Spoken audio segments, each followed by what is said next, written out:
Sebelumnya nih, saya mau perkenalkan diri saya dulu. Saya dengan Dr. Wendri Belupesi. Ya, saya asli orang Ambon. Buat rekan-rekan yang ada di Indonesia Timur, tadi saya sempat lihat dari Maluku Utara. Salam kenal. Mudah-mudahan sore di sana nanti pas menjelang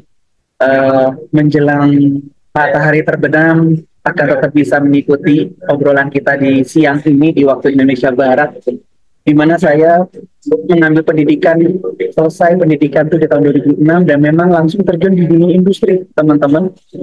Dan dari sejak 2006 hingga sekarang bisa tetap setia dengan industri pada dasarnya. Dan saya pun juga memang mengambil sertifikasi untuk tenaga pelatih dan juga sebagai instruktur, dan juga mendalami ilmu tentang K3 dengan spesialisasi kesehatan kerja dan higiene industri. Jadi bisa dikatakan saya mengambil paket lengkap. Ya, oleh karena apa? Oleh karena apa yang dihadapi di tempat kerja itu bukan suatu hal yang mudah. Terkhusus dengan topik kita di siang hari ini, ya, yaitu topik tentang penyakit akibat kerja.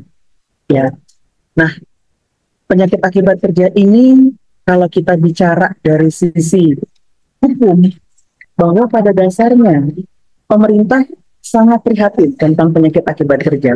Dari tahun 70, berbarengan dengan lahirnya, kita bilang, lahirnya sistem manajemen K3 yang dimulai dari Amerika melalui Dirjen K3-nya di Amerika yang namanya Occupational Safety and Health Agency di tahun 1970, maka kementerian kita pun juga mengikuti.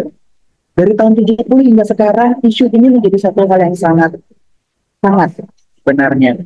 Dan di dalam peraturan perundangan sendiri pun, terkhusus di dalam peraturan teknis dari Menteri Tenaga Kerja, itu sudah menekankan tentang bagaimana kita perlu atau wajib untuk melaporkan adanya temuan penyakit akibat kerja di lapangan kita. Oleh karena apa? Oleh karena penyakit akibat kerja ini akan bisa menyebabkan kecacatan, bahkan bisa menyebabkan kematian bagi para pekerja kita. Sehingga perusahaan atau tempat kerja wajib untuk memberikan perlindungan tersebut, mau tidak mau, suka tidak suka. Kalaupun misalkan terjadi penyakit akibat kerja, maka akan ada penilaian kecacatan dan juga pembiayaan yang nanti ditanggung oleh BP Jam Sostek. Ya. Nah, termasuk juga Menteri Kesehatan di peraturan terbarunya, ya, di nomor 11 tahun 2022, itu memberitahu, melampirkan lebih tepatnya, melengkapi apa yang sudah dibuat oleh Presiden di tahun 2019 tentang penyakit akibat kerja itu apa saja sih? Begitu. Nah, mudah-mudahan dalam 1 jam ini saya bisa menolong teman-teman untuk bisa mengerti dengan topik yang sangat lebar ini. Nah, kalau kita bicara definisi kita mengacu kepada definisi dari peraturan presiden saja lebih mudahnya, yaitu penyakit yang timbul yang disebabkan oleh karena pekerjaan atau karena pajanan lingkungan kerja. Jadi apa yang tadi disampaikan di dalam safety induction kepada teman-teman, lingkungan di mana teman-teman berada saat ini dengan kursi, dengan meja, lalu juga dengan suhu ruangan, itu pun dapat memberikan dampak kepada kesehatan kita. Selain tanggung jawab pekerjaan yang kita jalani sekarang sesuai dengan tugas jabatan yang teman-teman ampuh saat ini. Nah, penyakit akibat kerja ini tidak mudah untuk didiagnosis ataupun dilaporkan secara utuh. Kenapa begitu? Ada 3 sebab. Ya, fenomena gunung es ini. Yang pertama, bahwa pekerja ini sudah terkena penyakit, tetapi dia belum bergejala. Jadi proses penyakit itu sudah berada di tingkat jaringan tubuh, belum bergejala. Sehingga untuk kita mengetahui apakah saya sudah ada penyakit akibat kerja, maka penting untuk melakukan yang namanya medical check. Itu sebab kenapa di Undang-Undang Nomor 1 Tahun 70 dengan peraturan turunannya ada kewajiban hukum bagi semua perusahaan untuk melakukan pemeriksaan kesehatan kepada kandidat dan juga kepada karyawan yang sudah aktif. Ini penting. Kewajiban hukum ini harus diikuti. Kalau nggak diikuti, ada sanksinya. Ada sanksi pidana, ada sanksi perdata juga yang akan dikenakan kepada perusahaan. yang tidak melakukan medical check-up tersebut. Yang kedua, alasan kedua bahwa penyakit akibat kerja ini tidak ditegakkan adalah pekerja bergejala, tapi dia nggak berobat. Biasanya karena ketidaktahuan, sebagian besar karena ketidaktahuan dari para pekerja bahwa gejala ini ada hubungan dengan ada hubungannya dengan penyakit dari panggilan kerja saya. Sehingga penting sekali berusaha untuk melakukan yang namanya promosi kesehatan ataupun hazard communication supaya para pekerja mengerti, para pekerja aware bahwa memang ada pajanan dari tempat kerja yang bisa menimbulkan penyakit pada dirinya supaya mereka mau berobat. Nah, yang ketiga yang paling sering terjadi bahkan menjadi momok ini adalah sudah berobat tetapi belum didiagnosa. Kenapa begitu? Ada dua hal. Satu hal yang dari sisi perusahaan tidak melakukan pengukuran pajanan, ya, tidak mengidentifikasi sumber bahayanya apa, dan tidak mengukur pajanannya sebesar apa, sehingga kita nggak bisa menegakkan penyakit akibat kerja dengan mudah. Di samping hal yang kedua adalah dari sisi fasilitas kesehatan, ya, bicara jam terbang, bicara pengetahuan dan pengalaman, di mana dokter ataupun para medis bila tidak terpapar ataupun tidak meningkatkan kompetensi di bidang K3, mereka juga nggak tahu kalau penyakit yang dihadapi oleh pekerja yang berobat itu adalah penyakit akibat kerja. Nah, mudah-mudahan dengan obrolan kita siang ini akan membantu terkhusus buat teman-teman dari tenaga kesehatan. Tadi saya sempat lihat di dalam chat box ada yang dari Mayapada Bogor, ada yang bertugas di Maluku Utara, ada juga yang lagi bertugas di IKM, ya, proyek besar ini. Ya, mudah-mudahan akan membantu kita untuk setidaknya mulai punya awareness, punya satu kewaspadaan ketika kita berhadapan dengan diagnosis penyakit tertentu. Kita lanjut bahwa walaupun sudah diukur, ingin melakukan medical check-up yang spesifik terhadap risiko penyakit akibat pajanan sumber bahaya tersebut, ya. Nah, disinilah kita akan sama-sama lihat apa-apa saja sih teman-teman, ya, penyakit-penyakit yang memang bisa menimbulkan, yang bisa timbul oleh karena pajanan dari sumber bahaya ini. Saya membuat obrolan ini secara apa sih namanya kompilasi, ya, kompilasi bahwa dengan acuan dari peraturan presiden, ya, di dalam lampiran peraturan presiden nomor 7 tahun 2019 itu disebutkan jenis-jenis penyakit yang masuk dalam kategori penyakit akibat kerja beserta apa contohnya. Yang pertama, penyakit karena agen berbahaya, bahan kimia berbahaya, baik dari logam berat, dari persenyawaan, dari hidrokarbon aromatik. Ya, silahkan teman-teman lihat, teman-teman pastikan ada tidak sumber-sumber bahaya ini. Yang pada dasarnya teman-teman, ketika Anda ingin mengidentifikasi kemungkinan bahan kimia berbahaya ini memiliki resiko penyakit, maka Anda harus mencari simbol ini. Ya, simbol manusia meledak, kalau saya suka membahasakannya begitu. Ya, kalau kita mendapatkan simbol bahaya ini, simbol B3 ini, di dalam kemasan kontainer bahan kimia berbahaya, otomatis dia berbahaya bagi kesehatan. Tinggal apa yang menjadi bahaya kesehatannya, ini yang nanti teman-teman harus menggali lebih jauh. Terkhusus untuk teman-teman dari kesehatan kerja dan teman-teman dari industrial hygiene, Anda punya peranan yang besar sekali untuk mencari risiko penyakit yang timbul dari bahan kimia berbahaya dengan simbol B3 ini. Oke, yang pertama apa? Yang pertama adalah tuli saraf. Tapi tuli sarafnya karena keracunan bahan kimia. Salah satunya merkuri. Ya. Merkuri, lalu juga bahan arsenik, itu juga bisa menimbulkan tuli saraf. Ya. Lalu juga ada juga toluen. Toluen ini adalah bahan kimia dari golongan hidrokarbon aromatik. Dia bisa menimbulkan tuli saraf. Nah, disinilah teman-teman harus mencari tahu. Ya, ada nggak bahan-bahan kimia ini di pasar di lapangan kerja Anda? Sudah diukur belum bahan kimia tersebut? Dan apakah memang pajanannya memang melebihi nilai ambang atau tidak? Nah, lalu yang berikutnya untuk tenaga kesehatan. Kalau tenaga kesehatan mungkin sudah kenal dengan beberapa bahan kimia yang dipakai dalam pengobatan.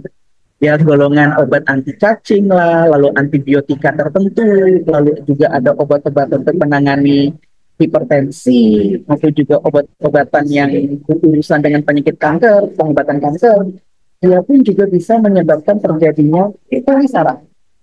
Nah, ini yang hati-hati ya teman-teman. Belum tentu tuli itu karena kebisingan. Bisa juga karena pajanan bahan kimia. Yang teman-teman harus cari tahu ya kenapanya. Seperti itu. Yang berikut, ya penyakit yang berikut adalah hipertiroid. Bagi perusahaan-perusahaan yang mungkin selama ini melakukan medical check up untuk melakukan uji fungsi tiroid, ya itu tujuannya untuk memastikan ada nggak bahan kimia berbahaya yang bisa menimbulkan penyakit tiroid. Ya, bahan-bahan kimia banyak. Ya, ada golongan oxazolidin, lalu tiosianat, diphenylpolinasi, ya ngomongnya agak belibet ya teman-teman ya. Ada bisphenol A, ada perfluoroalkyl, dan juga pestisida. Ini bisa menimbulkan hipertiroid. Ya, jadi belum tentu hipertiroidisme disebabkan oleh karena faktor penyakit autoimun. Belum tentu juga, teman-teman. Ini yang harus kita bisa lihat bersama-sama. Yang berikut, hipertensi. Seberapa sering perusahaan kita melakukan pengukuran tekanan darah di dalam medical check-up, tetapi tidak pernah dihubungkan dengan kemungkinan pajanan kimia yang menyebabkan tekanan darah itu naik. Jadi tidak selalu hipertensi itu oleh karena faktor genetik saja. Dan ini yang juga timbul jadi pertanyaan gitu, bahwa ada karyawan riwayat keluarganya minim negatif hipertensi, begitu. Badannya kurus, badannya sehat, tetapi dia sudah kena hipertensi. Dia nggak terima kalau dia kena hipertensi dikatakan karena genetik. Kenapa? Karena riwayat keluarganya nggak ada. Ya, mungkin saja yang bersangkutan ini terkena yang namanya hipertensi karena pajanan kimiawi. Bisa dari trichloroethil, vinylchlorida, karbon sulfida, ya, bahkan logam berat seperti timah, merkuri, kadmium, dan arsenik bisa menyebabkan hipertensi. Kembali, penting untuk melakukan yang namanya pengukuran pajanan bahan kimia tempat kerja kita. Cari, ada nggak bahan-bahan kimia ini? Ya, deteksi dini. Yang berikut, penyakit berikut adalah penyakit jantung koroner. Ada juga muncul pertanyaan, saya kolesterol normal, gula darah normal, tekanan darah saya normal, saya hidup sehat, saya olahraga 3 kali sehari, saya nge-gym, olahraga beban, sorry, olah otot lebih tepatnya. Tapi ketika melakukan pemeriksaan kesehatan, ada temuan penyakit jantung koroner. Kembali lagi teman-teman, penyakit jantung koroner bisa disebabkan oleh karena pajanan kimiawi lagi. Ya, dari logam arsenik, logam merkuri, dari pestisida organofosfat, dari hidrokarbon poliaromatik, terkhusus buat teman-teman yang bekerja di industri migas, hulu migas ataupun hilir migas, Anda punya kemungkinan bisa terkena penyakit jantung koroner, walaupun Anda nggak punya dasar penyakit diabetes, hipertensi, kolesterol, penyakit ginjal, nggak ada. Murni jantung koroner. Ya. Yang berikut, ini juga yang pernah didapatkan dulu saat saya di pertambangan oleh karena ada seorang petugas di departemen peledakan, masih muda, usia kepala tiga, dia tidak ada riwayat keluarga penyakit jantung, tetapi ketika dilakukan medical check up ternyata dia temuannya rekaman jantungnya atau EKG-nya itu tidak normal, yang kita sebut namanya aritmia jantung. Dicari tahu dan akhirnya sama-sama kita ketahui bahwa nitrogliserin yang ada di dalam dinamit itu bisa menimbulkan penyakit aritmia jantung. Ya. hati-hati lagi ya teman-teman. Jadi belum tentu nih apa yang dialami itu murni karena genetik, belum tentu juga. Bisa juga karena faktor pajaran kimia yang kembali harus didukung. Lalu yang berikut adalah kardiomiopati toksik. Ini ada beberapa kasus, kalau teman-teman tahu, beritanya juga pernah ada bahwa ada yang terkena kardiomiopati. Kardiomiopati yang jenis dilatasi ataupun jenis yang hipertrofi. Jadi gejalanya itu menyertai gagal jantung. Penyakit jantungnya bukan karena masalah katup jantung atau bukan karena pembuluh darah koroner, bukan, tapi memang masalah pada ototnya. Ini bisa karena keracunan juga. Keracunan logam berat, ya timah, arsenik, kadmium, lagi-lagi mereka lagi yang bikin masalah. Merkuri, ya ada bahan kimia namanya furan. Lalu juga ada benzena. Benzena yang ada di dalam hidrokarbon aromatik bisa menimbulkan kardiomiopati. Ya, waspada nih teman-teman ya. Waspada banget untuk kondisi penyakit ini. Dan ini bisa terlihat sebenarnya dari medical check up, ya dari foto ronsen jantung dan juga dari rekaman EKG begitu. Yang berikut ya yaitu masuk ke organ hati. Ada penyakit yang kita kenal dengan nama hepatitis toksik. Hepatitis selama ini dicurigai ya disebabkan oleh karena virus gitu ya. Virus hepatitis A, hepatitis B, hepatitis C. Tapi ketika kita tes penanda virusnya ternyata negatif. Terus dokternya bingung. Ini hepatitisnya karena apa ya? Ingat, hepatitis bisa timbul oleh karena pajanan kimiawi, bisa karena pajanan alkohol, bisa karena karbon tetraklorida, bisa juga karena paraquat dan juga bahan kimia lainnya. Ya, nah jadi teman-teman waspada juga kalau di dalam hasil medika check ada temuan praduga hepatitis, terkhusus yang suka didahului dengan satu penyakit yang namanya fatty liver. Ya, orangnya kurus, suka nge-gym, makan sehat, gitu kan. Nggak ada kolesterol, maksudnya kolesterolnya normal, gula darahnya normal. Fatty liver, ya. Terus pas pas dicandain, ah, mungkin karena lu minum alkohol kali, ya. Oh, ternyata dia bilang, sumpah mati saya nggak pernah minum alkohol sama sekali. Ya, mungkin sekali ya teman-teman.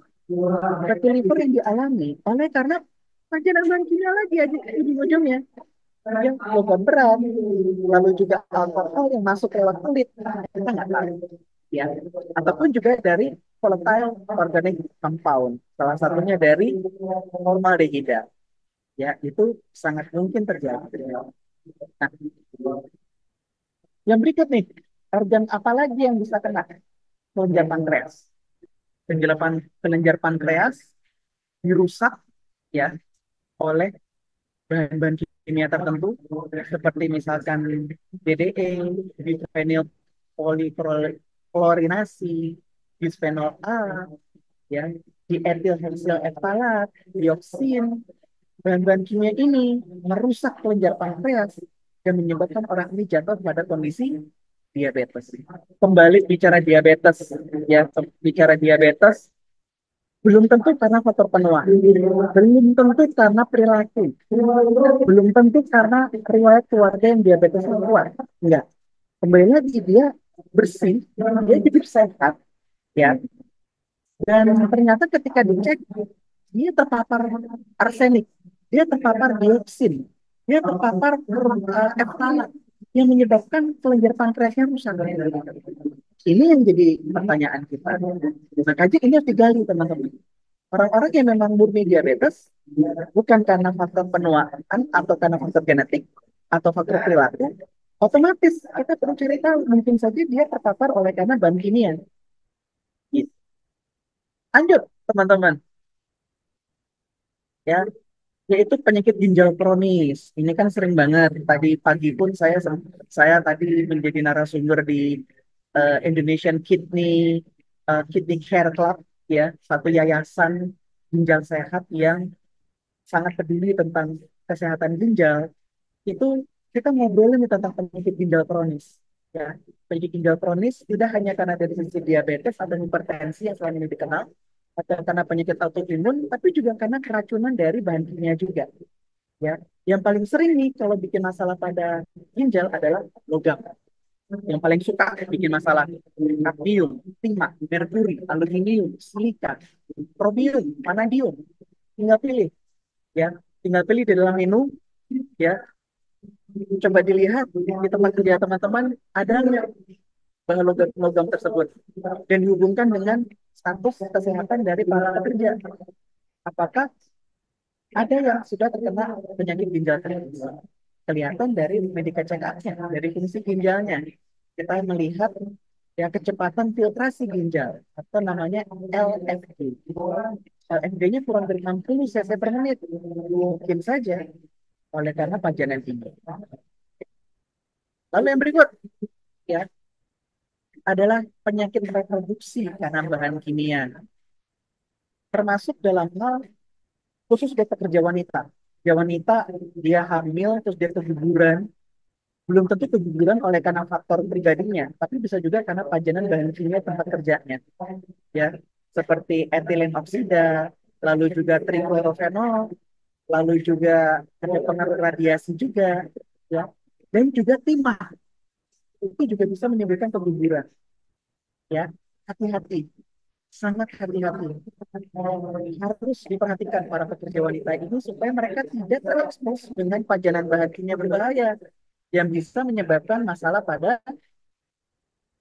yang bisa menyebabkan potensi bahaya kepada kesehatan reproduksi. Ya, ini juga yang jadi masalah. Ya, yang berikut oleh karena pajanan kimia yang selama ini selalu dipertanyakan, masa bisa kena anemia sih dok? Anemia kan apa karena kurang zat besi? Padahal ketika dicek kadar besinya normal begitu. Ternyata dia sudah keracunan logam berat atau dia keracunan nitro oxide apa nitril oksida. Sangat mungkin nama penyakitnya adalah anemia hemolitik. Ini umum dijumpai. Ya, penting sekali untuk menindaklanjuti hasil temuan medical check up. Ketika ada teman anemia, cari tahu anemia karena apa? Apakah benar karena anemia kurang zat? Bisa saja anemia karena keracunan bahan kimia. Yang paling sering ada logam yang bisa membuat gangguan pembentukan dari sel darah merah atau membuat umur dari sel darah merah itu menjadi pendek. Yang harusnya 3 bulan malah jadi 1 minggu. Itu sangat mungkin terjadi. Dan penyakit berikutnya ya adalah kanker, yaitu kanker sel darah putih. Ya, leukemia. Leukemia ini penyebabnya sudah jelas diketahui oleh karena benzena. Ya, kita bisa deteksi dini penyakit leukemia ini lewat medical check up dengan melakukan pemeriksaan yang namanya gambaran darah peti. Ya, ya itu sangat mungkin terjadi. Makanya hati-hati nih buat teman-teman yang kerja di industri hulu migas atau hilir migas, ya, dengan adanya kehadiran benzena itu bisa menimbulkan kemungkinan risiko terjadinya leukemia. Ya. Yang berikut lagi teman-teman adalah metal fume fever, sering dijumpai dari para pengelas. Ya, keluhannya seperti influenza, tapi ketika dicek ternyata nggak ada tuh tanda-tanda ke arah peradan infeksi. Dicari tahu jurulas, kalau dia menghirup logam berat, seng, tembaga, kadmium, magnesium, dia bisa terkena penyakit serupa influenza yang kita kenal dengan nama metal fume fever. Ini ciri khas buat jurulas. Ya. Dan yang terakhir untuk pelajaran kimia adalah building related illness. Jadi kumpulan penyakit yang timbul oleh karena kualitas udara ruangan yang terkontaminasi, tercemar oleh volatile organic compound kayak benzena, formaldehida, alkohol, glikol, ya. Ini sering dijumpai di pekerja kantoran, ya. Makanya pekerja kantoran atau gedung perkantoran itu diwajibkan, ya, diwajibkan untuk melakukan pengukuran kualitas udara ruangan untuk memastikan ada nggak keberadaan volatile organik compound ini yang bisa menimbulkan penyakit serupa influenza, tapi yang didapatnya hanya di gedung perkantoran yang namanya building related illness. Oke, untuk bahan kimia sudah cukup banyak ya. Kita berlanjut kepada faktor fisik. Ya, faktor fisik oleh karena kebisingan, oleh karena getaran, oleh karena udara bertekanan, oleh karena radiasi optik, radiasi pengion, dan juga karena suhu. Apa-apa saja sih penyakitnya? Tuli akibat bising nggak perlu ditanya lagi ya teman-teman ya. Mungkin di tempatnya teman-teman sudah mengenal tuh yang namanya noise induced hearing loss. Ya, tuli akibat bising. Di mana memang karena kebisingan yang menyebabkan terjadi kerusakan permanen pada sel saraf pendengaran. Makanya dia tidak akan bisa pulih lagi kalau sudah kena kebisingan. Makanya harus dijaga dan ada program tersendiri untuk untuk memastikan bahwa tidak ada ya, apa untuk memastikan bahwa tidak ada karyawan yang terkena dampak kecacatan akibat dari kebisingan tersebut. Yang berikut, kalau ini karena getaran, biasanya para teman-teman yang bekerja dengan hand tools ya bisa terkena yang namanya sindroma Raynaud. Sindroma Raynaud ini bisa karena pajanan suhu yang dingin, oleh karena getaran yang kontinu, yang membuat kondisi tangannya seperti di gambar ini teman-teman. Ada rasa bakar, ada rasa kesemutan, ya, warna jari jemarinya jadi memucat, ya. Ini oleh karena pajanan getaran ataupun pajanan suhu dingin yang membuat pembuluh darah dan pembuluh saraf terpengaruh. Umum dijumpai pada beberapa jenis pekerjaan spesifik seperti pekerja yang kerja di dalam ruang pendingin gitu ya, atau teman-teman mekanik yang ada di departemen maintenance menggunakan hand tools yang toolsnya nggak terpelihara dengan baik bisa terkena penyakit ini. Yang berikut umum pada penyelam ataupun pendaki ataupun teman-teman yang bekerja dalam kabin pesawat ya oleh karena tekanan udara yang berubah ya yang kita sebut namanya penyakit Caisson, timbul nih gelembung ya yang terbentuk dari gas nitrogen atau gas lain yang ada dalam tubuh sehingga dia menyumbat pembuluh darah. Itu sebab pada jabatan kerja spesifik dipastikan nggak boleh ada masalah dengan pembuluh darah juga karena risikonya besar untuk bisa mengalami kematian. Ya, kematian saat bekerja. Yang saat ini yang lebih banyak beritanya itu adalah pilot yang paling sering. Kenapa? Ya mungkin karena sudah punya penyakit jantung koroner, terus karena faktor ketinggian, perubahan tekanan udara, dia terkena penyakit Caisson pada saat itu. Akhirnya timbullah gelembung gas. Gelembung gas ini yang menutup pembuluh darah jantung. Itu umum. Hati-hati sekali nih kalau untuk pekerja-pekerja spesifik seperti ini.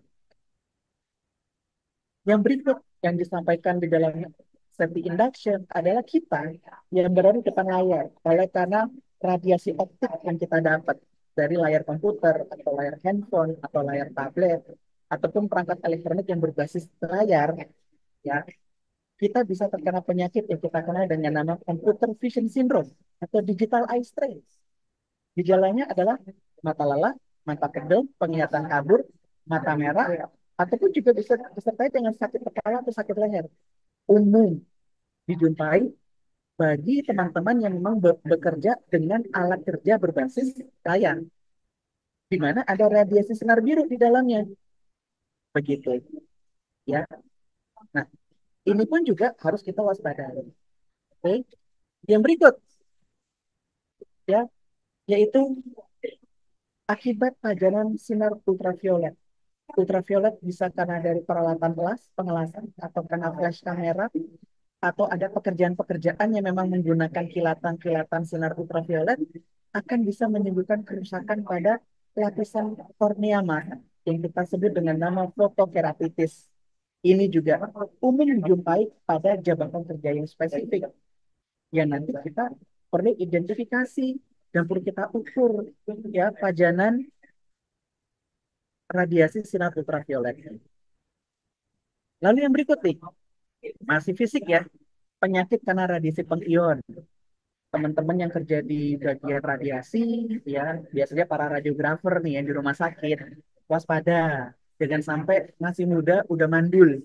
Gara-gara apa? Gara-gara nggak dilindungin, ya alat reproduksinya nggak dilindungin dengan alat pelindung diri, sehingga ketika dia udah nikah 10 tahun nikah nggak bisa punya anak, ternyata dia mandul oleh karena pajanan tadi radiasi penggiat.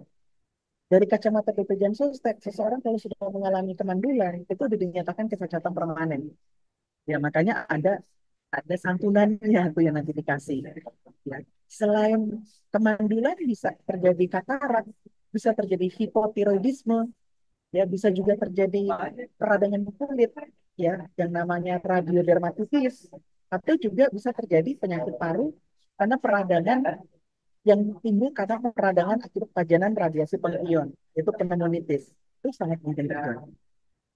Hati-hati nih teman-teman untuk teman-teman yang bekerja khusus dengan radiasi pengion. Ya. Tidak lupa juga dengan radiasi panas atau iklim kerja panas. Ya, kalau untuk iklim kerja panas yang paling sering dihadapin adalah ya heat stroke, lalu ada heat syndrome, ada heat edema, ada heat cramps, ada heat rash. Ya. Oleh karena faktor iklim kerja panas, bisa timbul penyakit yang ada di dalam layar ini ya teman-teman. Nah, berikut lanjut kepada kelompok penyakit paru akibat kerja. Penyakit paru akibat kerja apa saja yang bisa didapatkan? Ya, yang akan teman-teman bisa hadapi adalah pertama jelas nih, yang selama ini nggak pernah diketahui atau seringkali misdiagnosis, ya, yang namanya pneumokoniosis, penyakit paru karena pajanan debu, bisa debu batu bara, bisa debu silika, asbes, besi, atau berilium. Ya, foto ronsennya khas, tapi seringkali disalahartikannya sebagai TBC. Ini yang jadi masalah teman-teman. Ya, nah ini yang harus kita waspada nih. Kalau hasilnya dikatakan dikatakan sugesti TBC, mungkin saja yang dimaksud adalah pneumokoniosis. Dan kita perlu untuk meminta opini kedua untuk memastikan bahwa gambaran foto ronsen ini murni pneumokoniosis. Apalagi kalau ketika diwawancara lebih lanjut, ternyata nanti dia berinteraksi secara intens dan langsung dengan pajanan debu. Tergantung jenis pekerjaannya apa. Ya. Yang berikut, pneumonitis industri. Peradangan oleh karena bahan kimia berbahaya. Itu juga bisa terjadi ya teman-teman ya. Oleh karena barium, karena klorin, bisa karena hidrokarbon aromatik, bisa karena logam berat, yang bisa menyebabkan terjadinya penyakit yang namanya pneumonitis industri ini. Ya, hati-hati juga. Foto ronsen kelihatan, Pak. Sangat kelihatan. Yang berikut adalah bronkitis.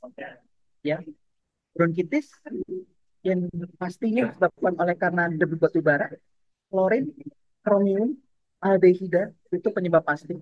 Sedangkan penyebab yang menjadi kecurigaan buat orang-orang yang kerja di bakery, di pastry gitu, sangat mungkin debu tepung gandum bisa bikin bronkitis. Ya, ataupun juga karena kerja pengalas, dia bisa terkena bronkitis. Faktor rokok punya peranan besar, memang. Peranan besarnya kenapa? Peranan besarnya dia bisa menyarukan gitu. Apakah bronkitis ini timbul karena memang karena rokoknya atau karena memang karena pajanan ini apa pajanan bahan kimia? Makanya riwayat merokok menjadi hal yang penting untuk ditegaskan. Dan itu juga alasannya kenapa kita mengkampanyekan program berhenti merokok supaya jangan sampai orang yang memang sebenarnya bekerja dengan pajanan-pajanan kimia yang tercantum, dia jadi nggak bisa ditanggung oleh jam sostek oleh karena faktor individu dia. Itu dia perokok berat, gitu. Ya, ini yang kita juga menjadi perhatian. Yang berikut adalah asma. Alasan juga kenapa orang-orang yang punya riwayat asma ini pilihan kerjanya juga terbatas. Karena jangan sampai dia bisa terekspos dengan bahan-bahan kimia tertentu nih. Ya, buat orang-orang di farmasi ataupun kerja di pengelasan atau kerja di furniture gitu ya, pengecat atau pekerja kimia atau pekerja laboratorium di mana ada beberapa bahan-bahan kimia yang bisa menimbulkan reaksi serangan asma atau asma yang dia punya akan makin memberat gara-gara pajanan tersebut. Ya. Makanya pemeriksaan spirometri menjadi sebuah kewajiban saat ini di berbagai perusahaan. Ya, dan mungkin tempat teman-teman juga melakukan. Nah, dari paru-paru berlanjut ke kulit. Kalau kulit nggak akan jauh-jauh dari dermatitis kontak dan vitiligo. Untuk dermatitis kontak, ya, ada banyak bahan kimia yang bisa menimbulkan dermatitis. Gampang. Yang penting kita tanya apakah Anda terpanjang dengan bahan kimia tertentu. Ketika dia bilang iya, nyebutin satu bahan spesifik dan memang dari hasil kajian kita di MSDS, ternyata memang dia apa sifatnya iritan atau sifatnya alergi, udah jelas kita bisa tegakkan penyakit akibat kerja. Penyakit yang paling mudah, salah satunya untuk didiagnosa atau tidakkan adalah dermatitis kontak. Gampangnya itu. Dan penyakit vitiligo, ya, yang orang kulit hitam jadi putih atau yang orang kulit putih jadi hitam, itu vitiligo. Oleh karena apa? Oleh karena pajanan bahan-bahan kimia spesifik juga, ya, seperti yang ada di dalam layar ini, ya, monobensil ether, ether hidroquinone, lalu parafenil N-diamin, dan lain sebagainya. Ya, itu paling gampang juga kalau untuk penyakit kulit akibat kerja. Nah, yang agak menantang di sini adalah penyakit otot, ya, oleh karena pajanan ergonomi. Ya. Apa-apa saja sih penyakit penyakit otot sendi akibat pekerjaan, ya. Nah, pertama, ya, adalah skoliosis, ya. Skoliosis oleh karena postur badan yang tidak tidak benar, postur badan yang janggal atau statis yang membuat terjadinya pembengkokan tulang belakang ke samping. Keluhannya cukup banyak sebenarnya yang nanti kita bisa kita buktiin dengan pemeriksaan fisik sebenarnya, terkhusus kalau memang ada yang mengeluhkan nyeri punggung, nyeri bahu, nyeri leher, bahkan kalau buat perempuan nyeri haid. Nyeri haid mungkin juga karena skoliosis loh, sangat mungkin sekali terjadi. Waspada teman-teman. Yang kedua adalah T-neck syndrome, penyakit yang umum dijumpai di pekerja kantoran atau pekerja yang ada di depan dengan alat kerja berbasis layar, ya, oleh karena kekakuan leher karena posisi statis bekerja, ya, itu juga umum juga terjadi. Terkadang sering juga didiagnosa sebagai frozen shoulder, itu juga mungkin terjadi, ya teman-teman, sangat mungkin terjadi kondisi ini. Makanya penting untuk melakukan pengukuran ergonomi sebagai pembuktian bahwa penyakit yang dialami disebabkan oleh karena pajanan ergonomi tersebut. Yang berikut, yang ini umum sekali dijumpai, bahkan perjuangan para dokter untuk bisa memasukkan penyakit ini ke dalam tanggungan BPJS Sosial yaitu HNP, hernia tulang rawan pinggang atau tulang rawan leher. Bisa terjadi di ruas tulang leher atau ruas pinggang oleh karena mengangkat beban yang terlalu berat, terlalu banyak duduk, atau gerakan yang salah, atau posisi kerja yang tidak ergonomis. Di mana yang sering dibahasakan oleh kita, ya, oleh masyarakat yang namanya adalah saraf terjepit. Ya, dibilang saraf terjepit benar, begitu. Ya, nggak jadi masalah. Karena memang kalau dilihat dari gambar, karena tulang rawan yang menonjol, mengalami herniasi, pembuluh saraf terjepit. Gitu. Ya, tapi ini penyebabnya karena tulang rawan. Yang seperti ini harus dilakukan tindakan operasi, teman-teman. Makanya kenapa kita nih, para dokter, itu berusaha untuk membuktikan kalau ini karena ergonomi. Supaya apa? Supaya bisa ditanggung BPJS Sosial. Biayanya lumayan soalnya untuk operasi tersebut. Termasuk juga penyakit yang berikut yang sering kali salah tafsir sebagai HNP yaitu sciatica.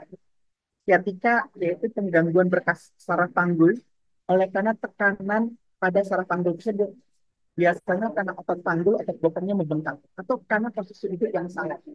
Bagi para bapak-bapak nih yang suka naruh dompet di pantat, di kantong celana belakang, kemungkinan terkena sciaticanya besar. Ya. Ataupun juga sciatica ini timbul oleh karena orangnya skoliosis.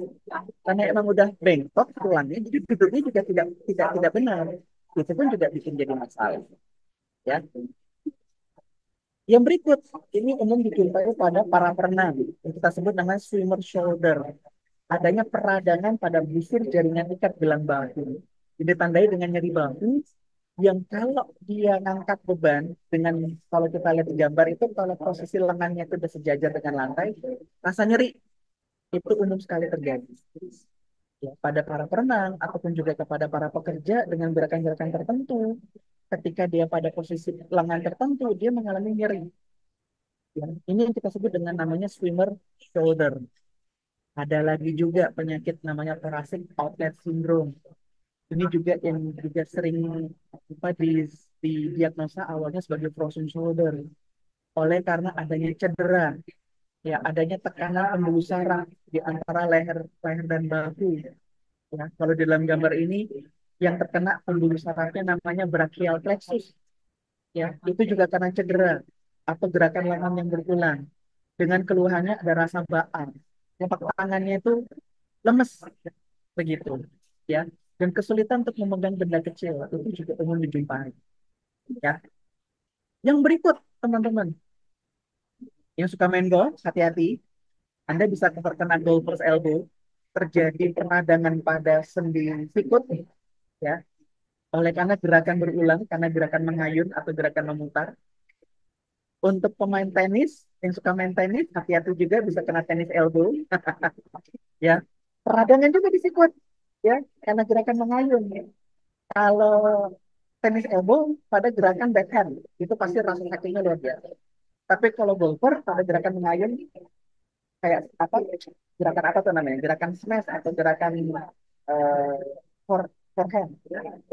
Itu juga terjadi nyeri di situ. Oleh karena gerakan berulang. Yang berikut, ini juga terkenal penyakitnya yang juga sering di apa namanya? Yang sering ditemukan dan diusahakan supaya ditanggung oleh BPJS Sostek, yaitu carpal tunnel syndrome, cubital tunnel syndrome. Kalau cubital tunnel syndrome itu keluhannya hanya di jaringannya sama jari kelingking. Ya, nyerinya, kesemutan baalnya hanya dua jari ini. Itu untuk cubital. Kalau yang satunya yaitu carpal tunnel itu untuk yang tiga jari, ya. Jempol, telunjuk, tengah. Penjepitan, ya penjepitan pada pembuluh saraf. Oleh karena apa? Itu karena gerakan berulang, teman-teman. Gerakan berulang dari pergelangan tangan. Ya, ini pun juga bisa masuk sebagai penyakit akibat kerja. Ya. Nah, lalu yang berikut adalah tendinophagitis. Tendinophagitis itu bukan berarti masalah pada vagina ya, teman-teman, bukan. Tapi ada masalah pada, ya, kalau ada di gambar di layar ini ada masalah pada pangkal ibu jari yang membuat dia itu mengalami nyeri.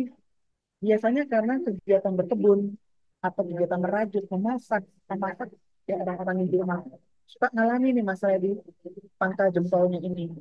Ya, biasanya karena proses peradangan pada pembuluh urat ototnya. Ini yang juga sering jadi masalah ya teman-teman ya. Nah, yang berikut lagi nih, ya, yang berikut yang mungkin juga teman-teman pernah hadapi, yaitu trigger finger. Jadi jarinya tuh jadi kayak pelatek gitu, gerakan gertakan atau sentakan, ya, saat diluruskan terkhusus. Itu karena apa? Karena memang urat otot jari telunjuknya bermasalah. Ini umum juga dijumpai para teman-teman mekanik atau teman-teman penembak, ya, atau teman-teman yang menggunakan hand tools di mana jari telunjuknya yang sering dipakai bisa mengalami trigger finger, ya. Termasuk juga kista ganglion. Kalau kista ganglion, benjolan karena urat otot. Setelah urat ototnya mengalami benjolan dan menimbulkan bentuk kista. Kembali oleh karena faktor ergonomi, ya, karena pergerakan berulang, bisa juga manual handling ataupun juga karena keras kontak, ya. Nah, dan yang terakhir nih teman-teman, ya, mudah-mudahan telinga teman-teman nggak tambah pengaruh, ya, dengan banyaknya penyakit yang saya perkenalkan buat teman-teman, yaitu dari psikososial dan juga kanker akibat kerja. Jadi jadi hati-hati teman-teman. Kalau ada teman kerja yang terkena penyakit kanker, jangan dikira penyakit kankernya karena faktor genetik saja. Mungkin saja karena pajanan kimia berbahaya. Yang itu harus segera ditindaklanjutin. harus segera diidentifikasi. Untuk penyakit psikososial, beberapa penyakit yang sering muncul. Pertama adalah sakit kronis, lelah menahun, ya, oleh karena emang udah bosen kerja dengan berbagai macam keluhan. Yang berikut, ya, adalah sindrom kebosanan. Udah mulai sudah nggak mulai nggak fokus, sudah kerjanya monoton aja, nggak mau diajak untuk kerja yang lebih kerja extra miles gitu ya.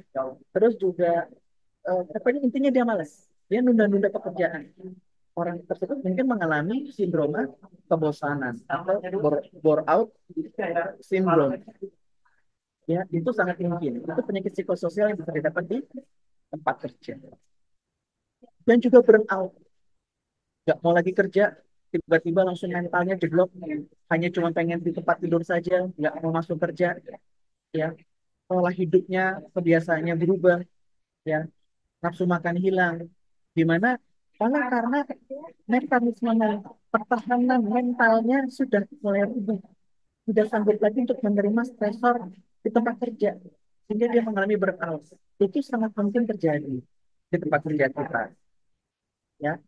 Dan untuk kanker, silakan teman-teman lihat. Mohon maaf kalau ini zoom-nya agak kurang bagus, tapi teman-teman nanti bisa mengakses di website di pojok kanan atas, ya, www.hazards.org/cancer/work. Di sini banyak, ya, informasi yang teman-teman bisa dapatkan tentang kemungkinan bahan-bahan kimia berbahaya yang bisa menimbulkan penyakit kanker pada masing-masing organ tubuh. Ya, banyak sekali. Nah, dari sekian penyakit ini, yang paling penting adalah bagaimana kita bisa menegakkan penyakit akibat kerja. Ya, ada 7 langkah yang harus dilakukan. Langkah terutamanya dan langkah nomor 1 dan langkah nomor 4. Nomor 1 harus tegakkan diagnosa penyakitnya dulu, organ apa yang rusak. Dan langkah keempat, lakukan pengukuran pajangan sumber bahaya. Dengan adanya dua hal ini, kita bisa menegakkan penyakit akibat kerja. Nggak ada langkah nomor 4. Kita nggak bisa dengan gagah perkasa mengatakan, oh iya dia kena penyakit akibat kerja. Nggak bisa. Ini penting sekali teman-teman untuk dipahami. Ya, penting di perusahaan untuk melakukan pengukuran pajangan sumber bahaya supaya kita sama-sama yakin, tahu pasti yang mana yang timbul masalah di sini. Ya, nah, untuk pencegahannya, maka medical check-up menjadi hal yang sangat penting. Ya, baik itu medical check-up untuk kandidat, untuk deteksi dini kerentanan calon pekerja dengan punya riwayat penyakit spesifik yang nanti bisa makin memburuk ketika dia bekerja di jabatan kerja tersebut, dan juga pemeriksaan kesehatan berkala untuk deteksi dini adanya penyakit yang belum bergejala, teman-teman. Ya, itu penting dilakukan. Makanya kenapa ini menjadi kewajiban hukum medical check-up tersebut. Terkhusus juga di bidang industri, ya, environmental monitoring, exposure monitoring, ditambah biological monitoring, hal yang penting. Anda harus ngukur pajanan, dosis pajanan dari sumber-sumber bahaya yang sudah kita deteksi, supaya kita bisa menegakkan, ya, penyakitnya, dan kita juga bisa memastikan tidak ada satupun pekerja yang terkena penyakit karena kita sudah mengukur dan kita melakukan pengendalian, ya, pengendalian engineer, ya, ataupun eliminasi, substitusi, engineer control, administratif control, dan juga penggunaan alat pelindung diri. Dan paling penting, kalau sudah ada nih yang memang positif penyakit akibat kerja, berdasarkan diagnosis tertulis dari dokter pemeriksa kesehatan tenaga kerja, wajib lapor. Yang paling penting wajib lapor ke BPJS Sosial supaya apa? Supaya cepat diverifikasi dan bisa di ACC jaminan kecelakaan kerjanya. Supaya biaya pengobatan dan perawatannya itu bisa ditanggung penuh oleh BPJS Sosial. Mudah-mudahan dengan waktu yang sangat singkat ini ya teman-teman, di 1 jam ini akan bisa membantu teman-teman untuk mengerti, ya, apa bahaya dari penyakit akibat kerja dan apa yang harus Anda lakukan supaya setiap pekerja di tempat kerja kita terhindar dari penyakit akibat kerja. Ya, terima kasih waktunya teman-teman. Dan untuk waktu berikutnya, saya serahkan kembali ke Mas Ari. Baik, terima kasih teman-teman semuanya. Terima kasih juga Dokter Wendri luar biasa untuk materinya. Dan ini ternyata chat WhatsApp saya ramai sekali Dokter Wendri. Saya nggak bisa masuk, saya nggak bisa masuk gitu.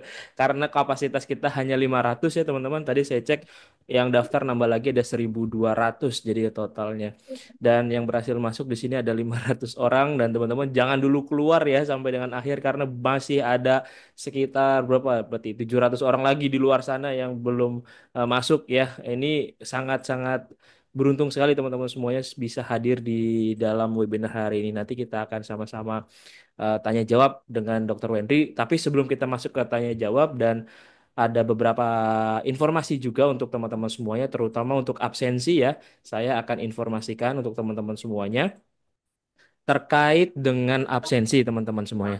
Nah, bagaimana cara mendapatkan sertifikatnya? Nah, ini saya akan bantu jelaskan untuk teman-teman semuanya yang saat ini sudah install aplikasi Mika Pro.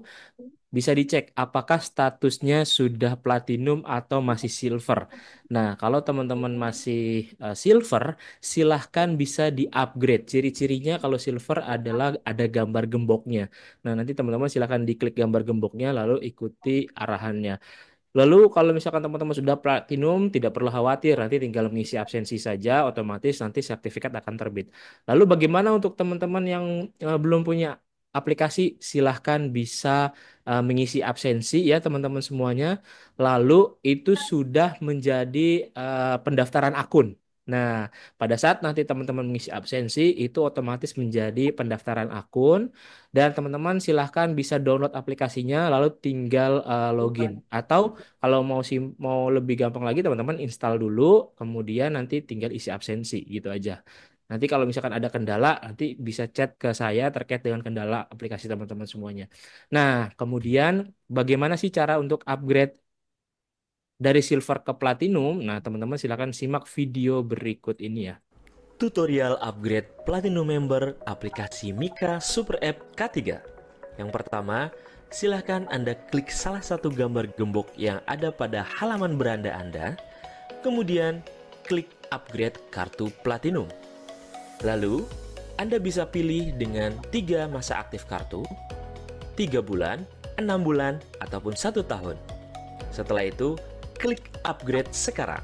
Kemudian Anda bisa pilih metode pembayaran melalui virtual account atau juga e-wallet. Setelah itu, klik bayar. Kemudian, silahkan salin rekening virtual Anda dan lakukan transfer berdasarkan nominal yang telah tersedia pada aplikasi. Dan khusus Anda yang menggunakan Mandiri, silahkan Anda pilih pihak ketiga, yaitu Sendit 88908 sesuai dengan 5 angka yang ada di depan rekening virtual Anda. Setelah Anda transfer, silahkan Anda buka kembali aplikasi Mika Super App K3, lalu refresh kembali aplikasi Anda. Setelah itu, Anda bisa klik nama Anda, lalu akan muncul member card Platinum. Oke, nah itu tadi ya cara untuk upgrade-nya. Pak, kok bayar katanya gratis? Nah, untuk webinar ini sering banget saya dapat pertanyaan seperti itu ya, teman-teman. Untuk webinarnya gratis, teman-teman. Tapi kalau untuk teman-teman mendapatkan sertifikat, syaratnya adalah teman-teman silakan install aplikasi Mika Pro. Untuk user baru, teman-teman tidak perlu khawatir, nggak perlu bayar kalau untuk user baru. Teman-teman cukup install, kemudian otomatis mendapatkan free platinum 3 bulan. Jadi teman-teman 3 bulan bisa ikut webinar gratis dapat sertifikat juga gitu ya. Oke, selanjutnya teman-teman semuanya absensi mohon bersabar teman-teman. Dan kalau misalkan teman-teman kelewat nih untuk mengikuti webinar tiap Sabtu, teman-teman bisa buka channel YouTube-nya Kak Cik Deni, lalu teman-teman silahkan bisa tonton kembali. Dari sini juga banyak ya materi terkait dengan K3. Untuk webinar bersama Dr. Wendri sebelumnya juga ada teman-teman ya terkait dengan pajanan kimiawi dan lain-lain itu ada juga. Nah, silakan nanti teman-teman bisa meluncur ke channel YouTube-nya Kak Cik Deni. Kemudian untuk teman-teman semuanya yang saat ini sudah punya lisensi ataupun juga SKP ahli K3 umum, pastikan tidak expire lebih dari 1 tahun. Kenapa? Karena kalau sudah lebih dari 1 tahun, maka teman-teman wajib mengikuti refreshment dan harganya 2 kali lipatnya, teman-teman. Jadi sayang banget ya. Dan kalau misalkan teman-teman sudah punya lisensi selain ahli K3 umum juga, dipastikan teman-teman tidak expire juga ya, karena tetap juga akan mengikuti refreshment seperti itu. Kalau misalkan akan expire, nah silahkan bisa diperpanjang ya. Nanti Mediatama akan bantu terkait proses perpanjangannya. Oke, nah di aplikasi Mika itu ada yang namanya fitur teman K3. Di sini teman-teman bisa mengecek keaslian dari sertifikat ya. Tadi ada yang tanya, "Kak, emang keuntungannya apa sih saya download aplikasi ini?" Nah, teman-teman salah satunya adalah bisa mengecek keaslian dari sertifikat dari teman K3 ya, khususnya misalkan ahli K3 umum gitu ya. Apakah nanti sertifikatnya asli atau tidak? Teman-teman tinggal pilih menu teman K3, kemudian cari personil, kemudian tuliskan nama dan juga biodatanya. Teman-teman nanti tinggal cari. Kalau muncul artinya asli. Kalau tidak, ada dua kemungkinan nih. Yang pertama palsu, yang kedua adalah terbitan sertifikatnya di bawah 2022 ke bawah ya. Artinya 2021, 20, 19, 18, 17 dan seterusnya. Kenapa? Karena memang untuk sistem teman K3 ini baru diterbitkan di 2022 sehingga teman-teman semuanya untuk 2022 ke atas itu baru bisa dicek. Sebenarnya di Kemnaker juga secara bertahap sih untuk di 2022 ke bawah. Bisa jadi ada, bisa jadi nggak ada ya. Jadi silakan nanti teman-teman kalau solusinya tidak muncul, konfirmasi ke PJK 3-nya langsung seperti itu. Kemudian untuk teman-teman yang pengen mengikuti sertifikasi K3 juga, pastikan PJK 3-nya sudah terdaftar di teman K3 ya. Bisa juga cari di menu cari PJK 3 seperti itu supaya teman-teman gak rugi nih udah ikut mahal-mahal kemudian palsu. Itu amsyong banget ya teman-teman. Beberapa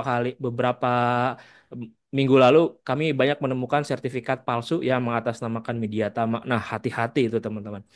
Oke, selanjutnya untuk teman-teman semuanya yang ingin terjun ke dunia K3, pastikan teman-teman sudah mengikuti sertifikasi ahli K3 umum Kemnaker RI. Di sini persyaratannya adalah teman-teman harus pendidikannya minimal D3. Kalau misalkan belum D3, bagaimana? Nah, nanti ada solusinya ya. Dan di ahli K3 umum teman-teman bisa dilaksanakan secara online ataupun offline. Harganya beda nggak Pak? Harganya sama ya teman-teman. Jadi tidak perlu khawatir kalau offline lebih mahal, enggak, harganya sama.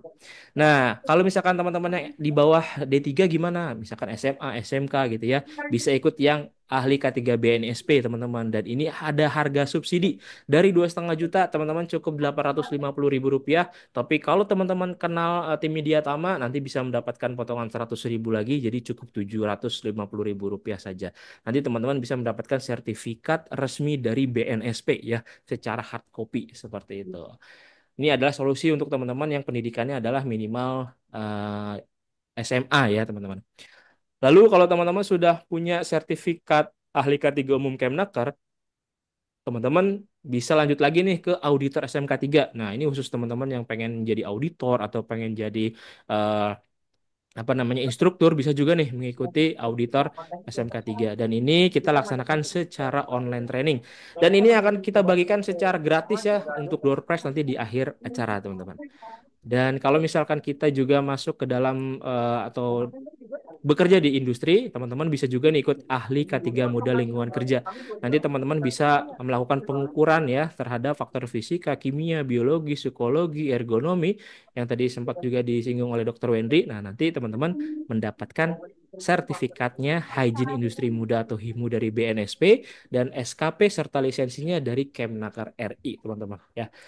Oke, kemudian kalau untuk teman-teman semuanya yang bekerja di kelistrikan bisa ikut yang teknisi K3 listrik. Ini minimal pendidikannya adalah SMK. Tapi kalau teman-teman minimal pendidikannya adalah D3 atau S1, ikut yang ahli K3 listrik, teman-teman. Dan kalau untuk yang ahli K3 listrik dilakukan secara offline training. Yang teknisi itu blended ya, teman-teman.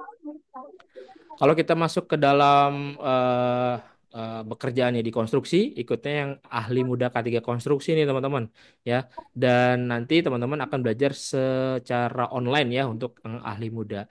Tapi kalau teman-teman sudah punya yang muda bisa lanjut lagi ke Madya. Tapi syaratnya adalah kalau yang Madya teman-teman harus sudah punya yang muda dan lisensinya aktif ya. Kalau misalkan belum aktif silakan perpanjang dulu. baru bisa mengikuti yang ahli media ya teman-teman.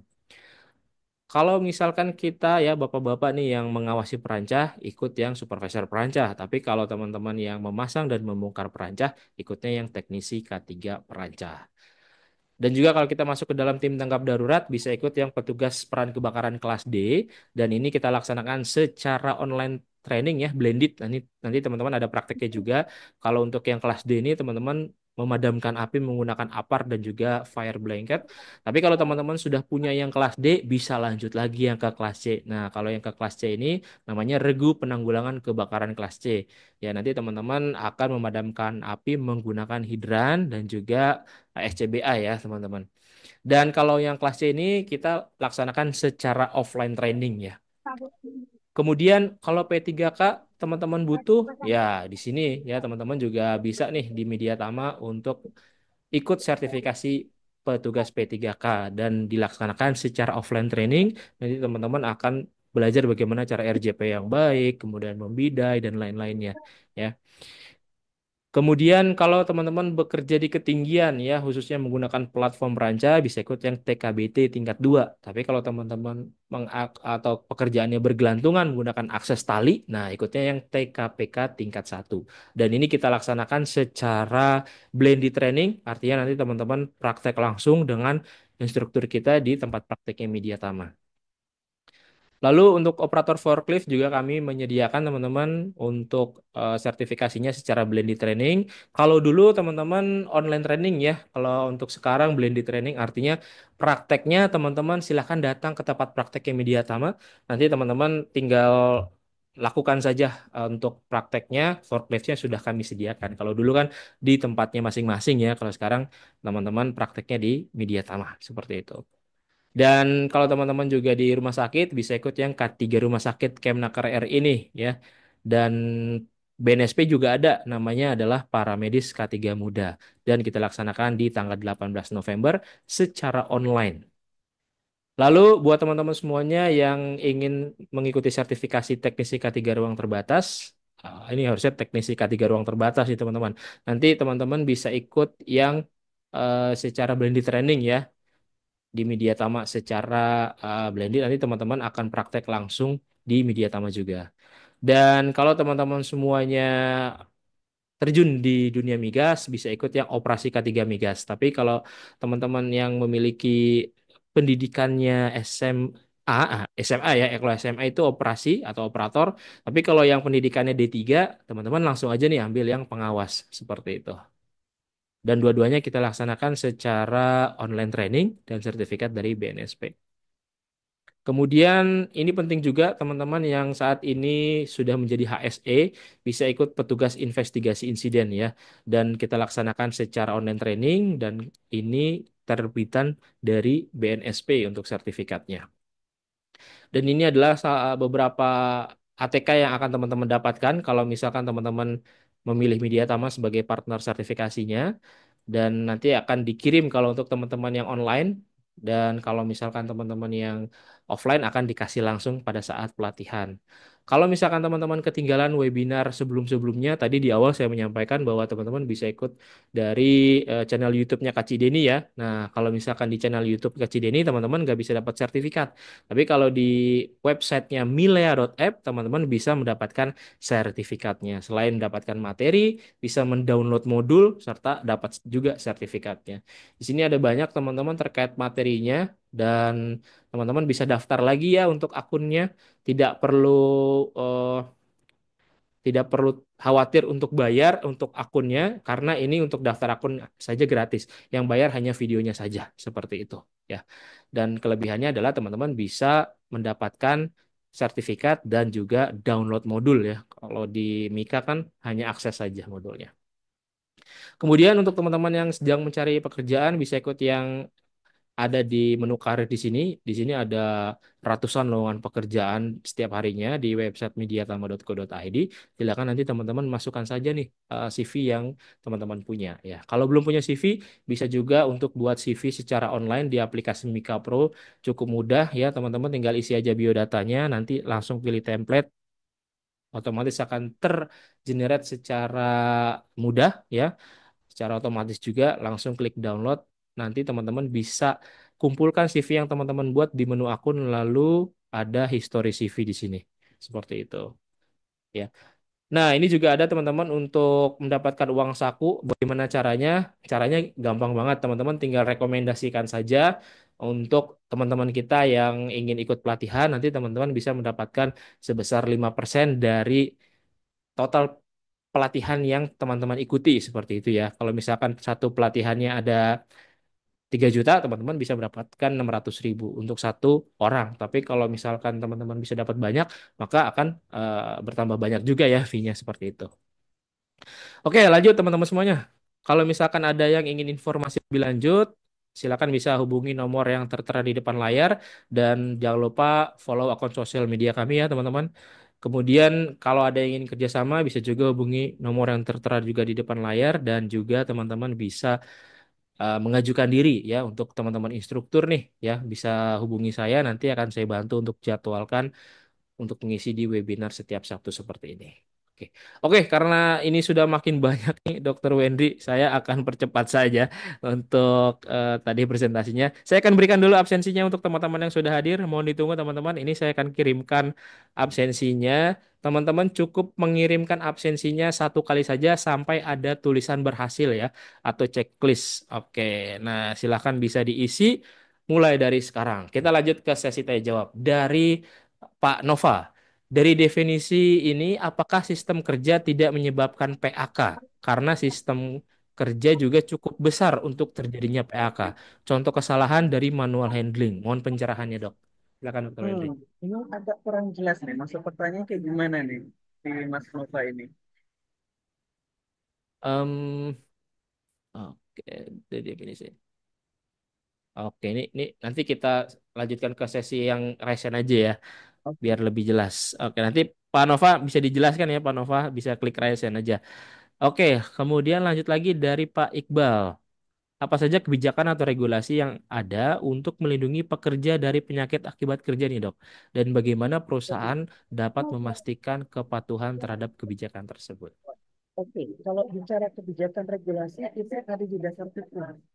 Ya, Undang-Undang Nomor 1 Tahun 1970, lalu juga Undang-Undang Nomor 17 Tahun 2023, dengan Peraturan Pemerintah Nomor 50 Tahun 2012, beserta peraturan teknis, terkhusus di dalam Peraturan Menteri Tenaga Kerja Nomor 1 Tahun 80, yang mewajibkan, ya, yang mewajibkan bahwa perusahaan wajib untuk melapor kalau ada penyakit akibat kerja. Itu semua sudah ada. Secara regulasi sudah ada di dalam dasar hukum. Dan bagaimana memastikan kepatuhannya? Di sinilah peranan ahli K3 umum. Kalau di perusahaan Anda punya ahli K3 umum dan juga dokter pemeriksa kesehatan tenaga kerja yang sudah memiliki surat penunjukan dari Kementerian Tenaga Kerja, mereka yang punya otoritas dan wewenang untuk memastikan bahwa si perusahaan itu sudah tunduk dan patuh dengan regulasi yang ada. Kalau belum, itu bisa dilaporkan. Gitu. Jadi ahli K3 umum maupun dokter pemeriksa kesehatan tenaga kerja bisa langsung ibarat kata langsung potong kompas melapor kepada Kementerian Tenaga Kerja ataupun bisa secara bertahap di dalam Disnaker provinsi untuk memberitahu kalau ada nih apa ketidaksesuaian pelaksanaan di dalam penerapan perlindungan ya terhadap penyakit akibat kerja di dalam perusahaan. Mudah-mudahan itu bisa menjawab. Oke, baik. Seperti itu ya, Pak Iqbal jawabannya. Lanjut lagi dari Pak Jaya Wahyudin. Apakah penyakit jantung itu disebabkan karena bawaan atau penyakit yang tiba-tiba terjadi nih, Pak? Silakan, Dokter Wendri. Penyakit jantung itu pada dasarnya tidak mendadak. Pasti ada sebuah proses kerusakan yang berlangsung secara berhari-hari, bahkan hingga bertahun-tahun. Ketika ya tubuh kita tidak bisa mengkompensasi lagi kondisi kerusakan tersebut, barulah terjadi gejala. Analoginya adalah rumah kalau sudah keropos fondasinya dan ketika rumah tersebut tidak bisa lagi mempertahankan kondisi tersebut akan rubuh begitu. Jadi semua penyakit apapun yang dialami oleh kita terkhusus sebenarnya pada penyakit karena kanker atau genetik atau peradangan atau autoimun dan lain sebagainya itu butuh proses untuk bisa jatuh ke dalam kondisi adanya keluhan atau gejala. Mudah-mudahan bisa menjawab. Oke, baik. Kita lanjut lagi dari atas nama Pak Martoni. Beliau seorang perawat yang bekerja di kamar bedah. Pada suatu waktu ada pengerjaan renovasi di salah satu kamar bedah yang menimbulkan kebisingan. Bisingan luar akibat dari bobokan dinding. Nah, mengingat itu adalah bagaimana cara kita menyikapinya Pak terhadap bobokan renovasi itu, Dok? Silakan, Dok. Rumah sakit sebenarnya diwajibkan di dalam peraturan Menteri Kesehatan itu untuk melakukan yang namanya Pre-Construction Risk Assessment (PCRA), di mana si vendor konstruksi itu harus tunduk dan patuh, ya, tunduk dan patuh terhadap yang namanya PCRA tersebut. Jadi harus ada pengendalian yang sudah dilakukan oleh vendor supaya kebisingan maupun juga dampak-dampak lain dari proses konstruksi tersebut itu tidak berdampak buruk kepada pekerja rumah sakit maupun kepada pihak pasien atau pengunjung rumah sakit. Di sini nih, Komite K3 Rumah Sakit punya peranan besar untuk melakukan yang namanya pembinaan dan pengawasan dan juga mungkin tindakan disiplin kepada vendor konstruksi tersebut kalau dia tidak melakukan mitigasi-mitigasi dari sumber bahaya tersebut yang justru menyebabkan timbulnya penyakit ataupun juga potensi cedera terhadap pekerja rumah sakit ataupun kepada pasien. Mudah-mudahan bisa menjawab ya. Oke, seperti itu ya Pak Martoni. Kita lanjut lagi dari Pak Taufik Hidayat. Untuk perusahaan besar, pegawainya melakukan medical check up setiap tahun. Namun di pekerjaan konstruksi, apakah calon tenaga kerja wajib melampirkan hasil kesehatan sebelum kerja di proyek? Nah, mohon pencerahannya nih Dok, agar kegiatan konstruksi tidak terganggu. Di dalam peraturan perundangan memang sih ada disebutkan begini sebenarnya. Di dalam Peraturan Menteri Tenaga Kerja Nomor 2 Tahun 80 tentang pemeriksaan kesehatan tenaga kerja, itu disebutkan seperti ini. Kalau memang kandidat itu punya hasil medical check up dengan periode 6 bulan sebelum dia tanggal bergabung, itu bisa dipakai. 6 bulan ya. 6 bulan atau 3 bulan? Sorry, saya ingatnya dulu. 3 bulan. 3 bulan, sorry. 3 bulan. Jadi kalau ternyata hasil medical check up yang dimiliki oleh kandidat itu sudah lewat dari periode 3 bulan sebelum ya sebelum tanggal wawancara atau tanggal bergabung dengan perusahaan baru harus melakukan medical check up ulang. Gak bisa enggak. Begitu. Kenapa? Karena tubuh manusia bukan mesin yang tidak berubah sama sekali. Tubuh kita tuh selalu berubah. Ya, 3 bulan sebelumnya berat badan saya 78. Bisa saja yang sekarang aja berat badan bisa lebih rendah dari 78 atau lebih tinggi dari 78. Makanya medical check up tetap harus dilakukan. Jadi eh, kelonggaran yang diberikan di dalam kelonggaran yang diberikan oleh pemerintah di dalam Peraturan Menteri Tenaga Kerja Nomor 2 Tahun 80 adalah kalau menggunakan medical check up punya kandidat sebelumnya, ya Pak, medical check up sebelumnya dari kandidat, rentangnya 3 bulan. Nggak bisa lebih. Kalau lebih, perusahaan itu harus medical check up si kandidat. Mudah-mudahan bisa menjawab ya.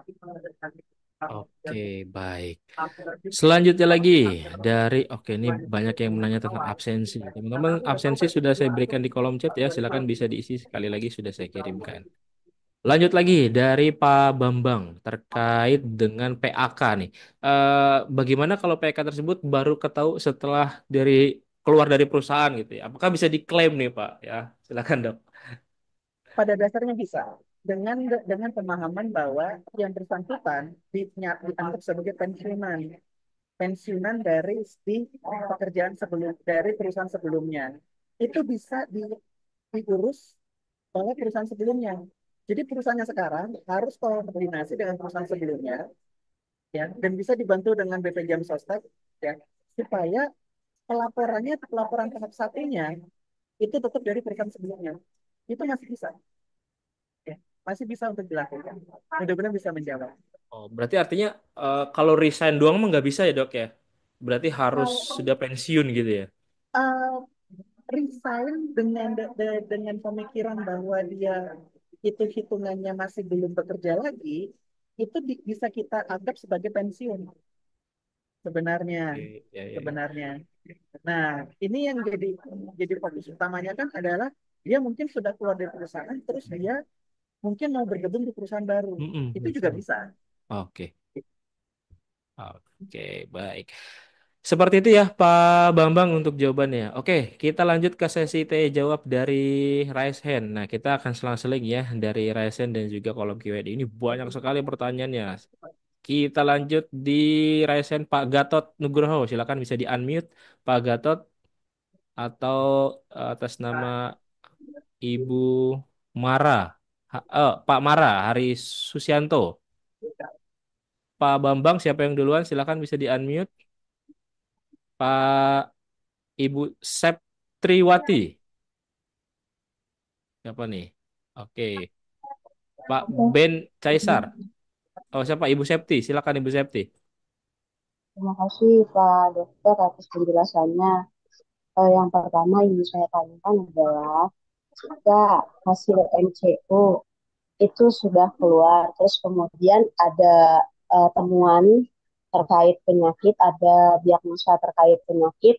Nah, itu yang harus memfollow up hasil daripada diagnosa itu, apakah si HSE atau si HRD.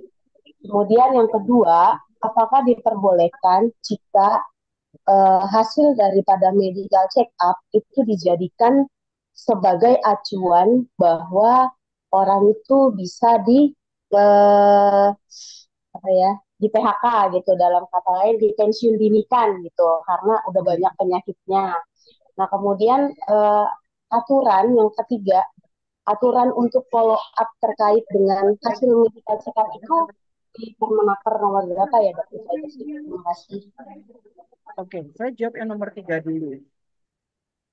Untuk follow up medical check up, melalui medical check up khusus untuk menegakkan diagnosa penyakit, itu sudah dituangkan di dalam Peraturan Menteri Tenaga Kerja nomor 2 tahun 80.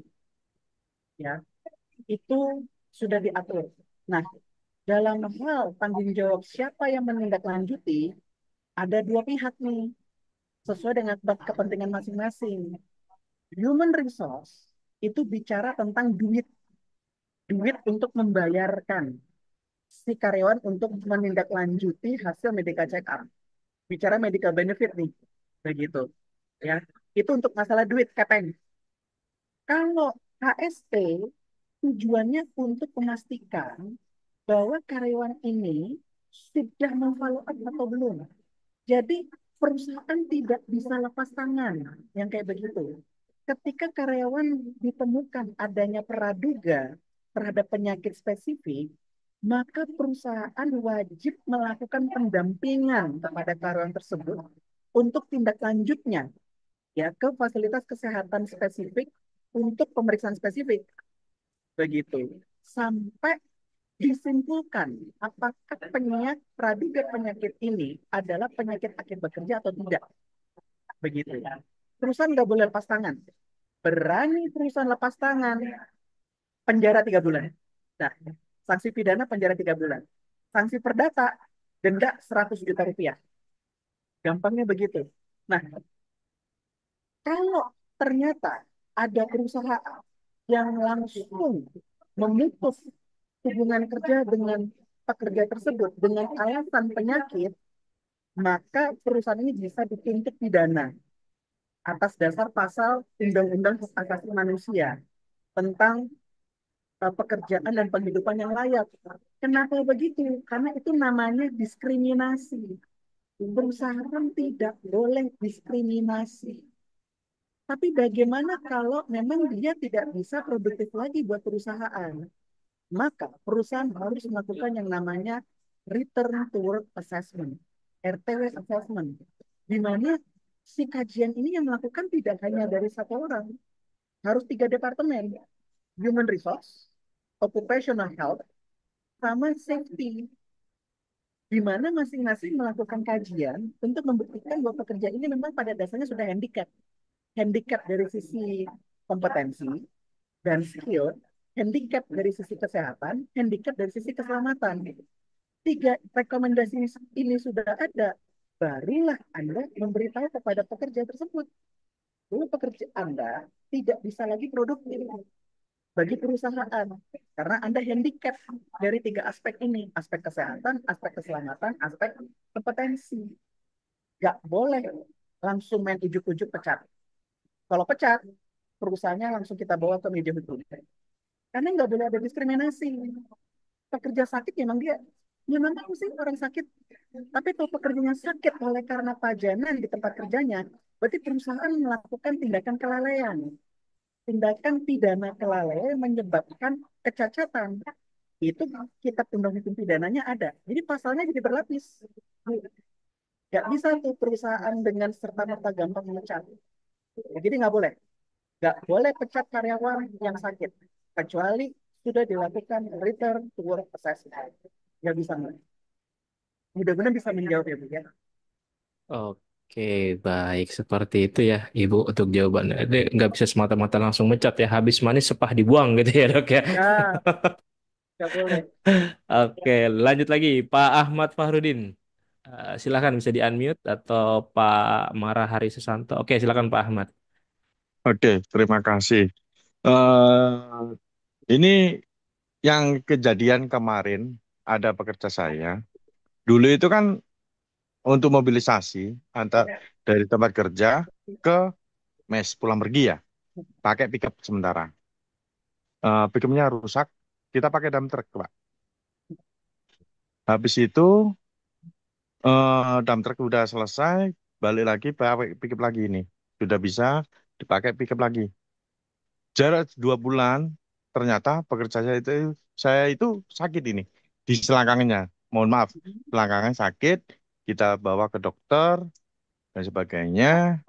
Eh, Ternyata saya udah ngajukan nih untuk urusan jakon, jasa asuransi untuk jakonnya saya ajukan. Ternyata dia minta nih surat terkait masalah MCU dan sebagainya. Eh, kita kan belum ada nih untuk MCU. Itu aja sih. Kalau untuk kronologisnya kemarin, ya seperti itu tadi yang saya omongkan. Kita ajukan Jakon, ternyata sampai detik ini ya belum ada jawaban dari pihak Jakon itu sendiri. Itu aja sih dari saya, Pak. Mohon pencerahan. Terima kasih. Nah, ini satu contoh nyata bahwa perusahaan tidak melakukan medical check up sebelum pekerja bergabung. Sekarang perusahaan Anda mengalami hal yang semacam seperti ini, ya. Ya, bisa saja sih ada satu cara, tetapi ini tidak ideal. Tidak ideal karena Anda nggak punya data dasar untuk mengatakan bahwa sebelum karyawan ini bergabung di dalam perusahaan Anda, dia sehat selangkangannya, gitu loh. Nah, sekarang kan muncul keluhan di selangkangan. Dicurigai keluhan ini muncul karena pajanan pekerjaannya.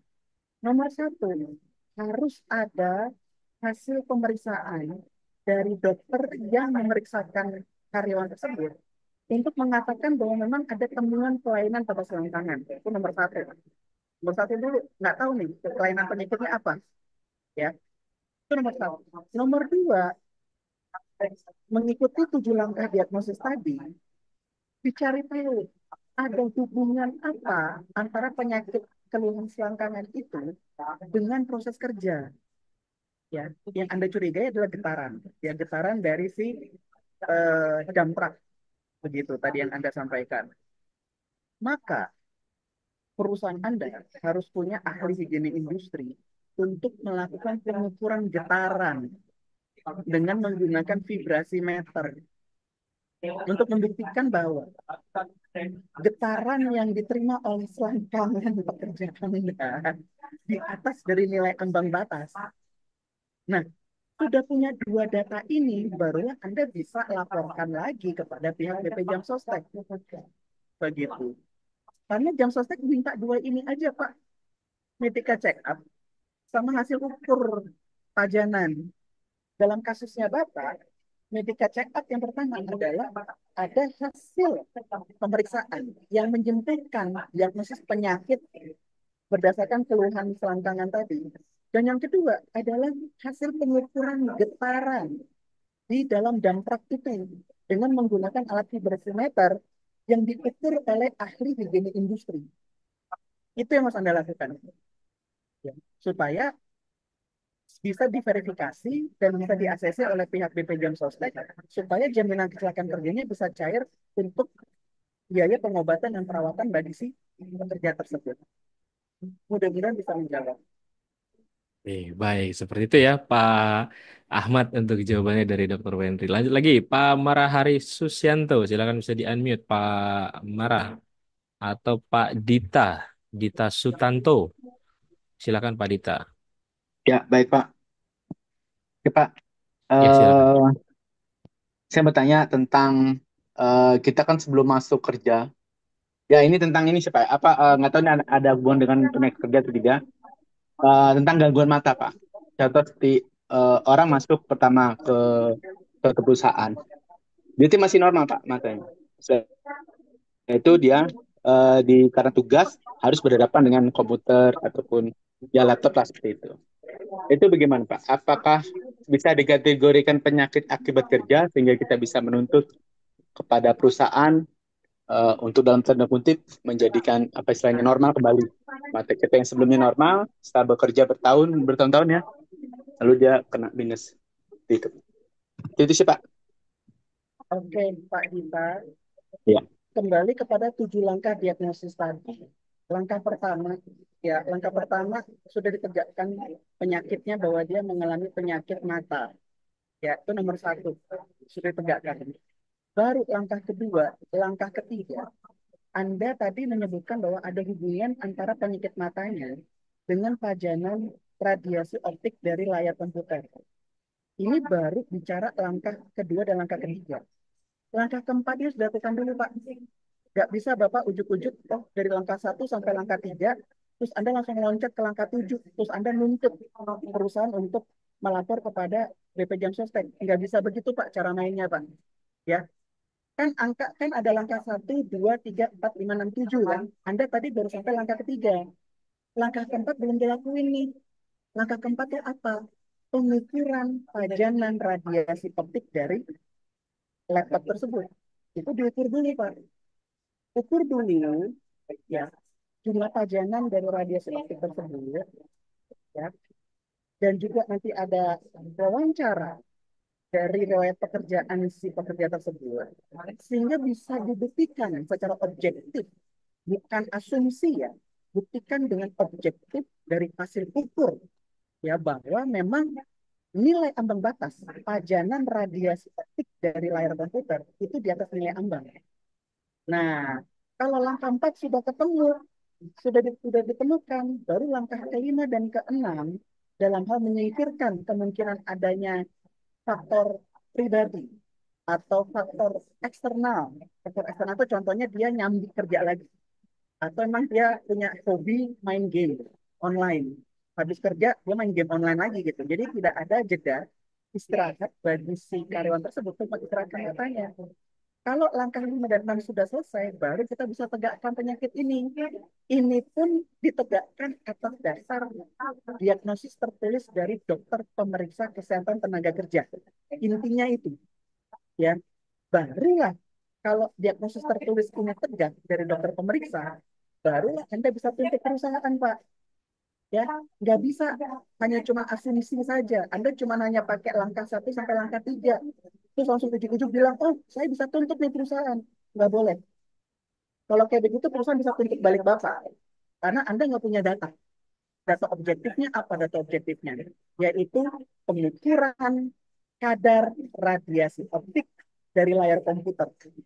Dan wawancara analisis riwayat pekerjaan dari karyawan tersebut. Ada itu ditambah menyingkirkan praduga, menyingkirkan faktor-faktor luar dan faktor pribadi, barulah kita bisa tegak diagnosisnya. Kira-kira begitu ya Pak ya, mudah-mudahan bisa menjawab. Oke, baik. Seperti itu ya Pak untuk jawabannya. Lanjut lagi dari Ibu Melda. Ibu Melda, silakan Ibu Melda untuk di-unmute terlebih dahulu atau Pak atau ya salah. Pak Nanang, silakan Pak Nanang atau Pak Samsung nih siapa nih? Oke, Ibu Melda silakan. Ibu Melda, Pak Nanang. Oke, silakan Pak Nanang bisa disampaikan pertanyaannya. Ya, terima kasih. Assalamualaikum warahmatullahi wabarakatuh. Salam sejahtera bagi kita semua. Terima kasih Pak Dr. Wendri yang telah memberikan materi yang sangat luar biasa. Ini ada beberapa pertanyaan yang harus saya sampaikan. ya mengenai PAK ya. Apakah ini ada pekerja kami, yaitu dia bagian Krusinso ya. Ini kan memotong kayu karpa atau eukaliptus. Jadi dia alergi itu, alergi alergi terkena serbukan kayu tersebut. Padahal yang bersangkutan itu sudah menggunakan APD lengkap. Yang menjadi pertanyaan, apakah itu masuk PAK atau tidak? Apakah masuk ke BPJS Ketenagakerjaan atau masuk ke BPJS Kesehatan? Kalaupun masuk ke BPJS TK, prosedurnya seperti apa? Dan apabila itu masuk ke BPJS Kesehatan, prosedurnya itu seperti apa juga? Pengadministrasian untuk rumah sakitnya. Terima kasih, Mas Wendri. Baik, Pak Nanang. Dampak dari serbuk kayu, praduga saya kalau dari cerita Pak Nanang adalah terjadi serangan asma pada si pekerja tersebut karena serbuk kayu eukaliptus tersebut. Ya, kalau memang dia sejak awal bergabung sudah terbukti dia tidak punya asma sama sekali, riwayatnya tidak ada asma, hasil medical check up sebelum bergabung dia tidak ada asma, dan ternyata dia terkena serangan asma tersebut, maka kita bisa praduga bahwa yang bersangkutan terkena penyakit akibat kerja. Harus dibuktikan kembali secara objektif. Salah satunya, kalau untuk diagnosis penyakit, harus periksa spirometri untuk membuktikan bahwa dari hasil spirometri tersebut, dia positif asma. Dan yang kedua, jelas dalam hal serbuk kayu, dalam hal berbicara, ya, frekuensi dan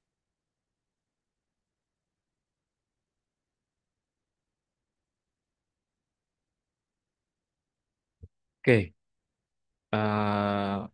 mohon konfirmasi, alat Pak. pelindung diri tidak menghilangkan sumber bahaya. Alat pelindung diri hanya mengurangi perburukan dari pajanan.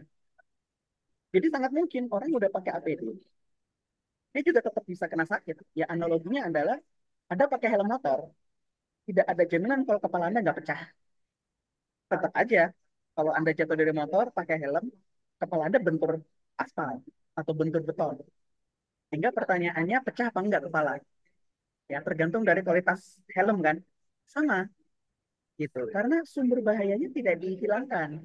Gampangnya begitu. Nah, untuk itu, dengan kita tadi ya, kembali lagi, kalau sudah ada hasil pengukuran spirometri untuk menegakkan penyakit asma, dan baru dari bicara wawancara, analisis terkait frekuensi, durasi, dan dosis pajanan serbuk kayu, maka Anda bisa melakukan laporan tahap 1 ke BP Jam Sostek. Ya, brandnya BP Jam Sostek, nama kantornya BPJS Ketenagakerjaan. Kenapa ini di branding ulang? Supaya jangan sampai salah, jangan sampai salah kaprah gitu loh. Karena bahwa BP Jam Sostek dibilangnya BPJS Kesehatan. Enggak. Ya. Jadi lapor tahap 1 ke BP Jam Sostek supaya BP Jam Sostek dengan data dua tersebut melakukan verifikasi dan ACC sehingga nanti jaminan kecelakaan kerja bisa diproses lebih lanjut. Pelaporannya tahap 1, Anda bisa secara daring lewat website BP Jam Sostek, Anda laporkan itu. Anda mengisi formulirnya yang sudah ada di dalam websitenya. Anda mau pakai offline, Anda kirim pos, boleh. Tinggal Anda download formulir formulir laporan tahap 1 dari website BP Jam Sostek, Anda mengisi. Baru nanti dikirim ke kantor BP Jam Sostek cabang terdekat sesuai dengan domisili perusahaan. Mudah-mudahan ini bisa menjawab ya Pak ya. Oke, baik. Seperti itu ya, Pak, untuk jawabannya. Oke, kita lanjut lagi ke kolom Q&A nih. Kita selang-seling dari Ibu Septi Deborah terkait PAK selepas pensiun tadi, Dok. Eh, Seberapa lama perusahaan tersebut harus memantau kesehatan si pensiun atau sudah pensiun lepas, udah dikasih pesangon atau harus di maintain juga nih, Dok? Seperti apa, Dok? Karyawan kalau sudah pensiun, dia masih punya periode 3 tahun untuk penegakan diagnosa penyakit akibat kerja. Dan kalau dalam kurun waktu 3 tahun sejak tanggal pensiun terbukti adanya penyakit akibat kerja dari diagnosis tertulis, ya, tertulis bukan verbal, diagnosis tertulis dari dokter pemeriksa kesehatan tenaga kerja, maka perusahaan tersebut melapor tahap 1 ke BP Jam Sostek. Jadi perusahaan tetap punya tanggung jawab terhadap para pensiunan selama 3 tahun ke depan. Nanti ketika pensiunannya sudah lewat tahun keempat, perusahaan sudah selesai tugas, purna tugas untuk menjaga si pensiunan. Begitu. Dan itu sudah diatur di dalam peraturan Menteri Tenaga Kerja. Peraturan pemerintah.